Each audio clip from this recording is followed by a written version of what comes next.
जानकारी में आया है कि अवैध निर्माण के लेके विभिन्न प्रकार के कॉम्प्लेक्सों को सीज करने के लिए या उनको अवैध नोटिस के लिए नोटिस जारी किए गए हैं। एक दो कॉम्प्लेक्स सीज भी हुए हैं, पर क्योंकि उनका नक्शा पास था इसलिए उनको वापस खोलने पड़े। एक ने कोर्ट से स्टे लेके गया, कोई क्या कर रहा है। तो ये सारा घटनाक्रम ये बता रहा है कि पूर्ण तैयारी के साथ काम नहीं हो रहे हैं।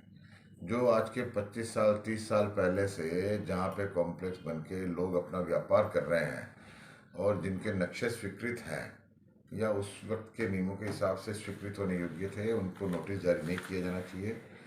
माननीय न्यायालय ने सिर्फ जो आदेश है वो ये है कि जो स्वीकृत प्लान है उनके अंदर पार्किंग की जगह कोई अवैध प्लान हो रहा हो तो उनको ही छेड़ा जाए। प्रथम दृष्टया सभी को विभिन्न प्रकार के नोटिस देके जो पैनिक किया जा रहा है वो पूर्णतया गलत है। हम इसके खिलाफ हैं। ऐसी किसी भी व्यक्ति के पास कोई भी जानकारी है या कोई भी व्यक्ति संपर्क करता है तो उससे डरने की 0.01% किसी को भी दिक्कत नहीं है। वो व्यक्ति सीधा मेरे से संपर्क करके बात कर सकता है। उसकी जितनी सहायता होगी हम करेंगे।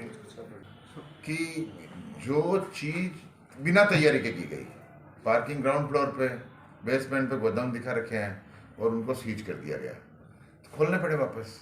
एक मामले में कोर्ट का स्टे था, सीज कर दिया तो खोलना पड़ा उनको। तो मैंने आज के 2 महीने पहले नोटिस दिया था कि ये एक महत्वपूर्ण काम है और इसके लिए हमारे जो अधिशासी अभियंता जिस क्षेत्र के हैं उनको ओआईसी बना के काम किया जाए। लेकिन उस ईओ नोट की 1 महीने बाद पालना हुई है। अगर पहले ही उचित अधिकारियों के हाथ में कमान होती तो ये निर्णय हमको नहीं देखना पड़ता। लेकिन जहां कहीं पे भी महत्वपूर्ण इशू, कई ऐसे महत्वपूर्ण इशू है जिसके ऊपर जनता की बात होनी चाहिए। मैं सबसे महत्वपूर्ण बात ये कह रहा रहता हूँ कि मैं किसी का व्यापार नहीं छीनना चाहता हूँ। पहली मेरी फर्स्ट प्रायोरिटी है और कानून की पालना हो ये भी हमारी प्रायोरिटी है। लेकिन इस नाते हम किसी को पैनिक करें। अगर हाईकोर्ट के आदेश की पालना है तो हम बेसमेंट क्यों सीज करें जब उसका नक्शा पास है। अगर नक्शा गलत पास हो गया तो पहले नक्शा निरस्त करने की कार्रवाई शुरू करो। आप सीधे जाके उसको सीज कर रहे हो क्यों? जिसको 30 साल 40 साल हो गए। पूरी दिल्ली की फतेहपुरी देख लो आप यार, जयपुर के सारे बाजार देख लो। ऐसे मैं किसी का व्यापार छीनने के पक्ष में नहीं हूँ। हाँ, शहर का यातायात सुगम करने के लिए कि तोड़फोड़ की आवश्यकता हो वो मैं करने के लिए तैयार हूँ।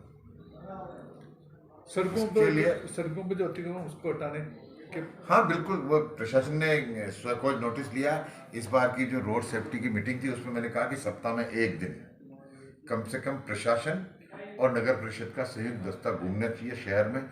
जो रोड किनारे दुकानदारों ने बहुत ज्यादा अतिक्रमण, कोई दुकान वाला 10 फीट की दुकान है 20 फीट तक आगे आ गया, उसको पीछे आना पड़ेगा। यातायात को सुगम बनाना सिर्फ नगर परिषद के। आप एक बात सुनिए, आप भीलवाड़ा शहर के अंदर 80% यूआईटी का इलाका है। 80%। आप यूआईटी के इलाके के अतिक्रमण की कोई चर्चा क्यों नहीं कर रहा है? क्या वहां अवैध निर्माण नहीं हो रहा है? शहर तो मेरा है ना, मैं मान रहा हूं ना, पर हम कह रहे हैं संयुक्त रूप से बैठे। कौन बिठाएगा?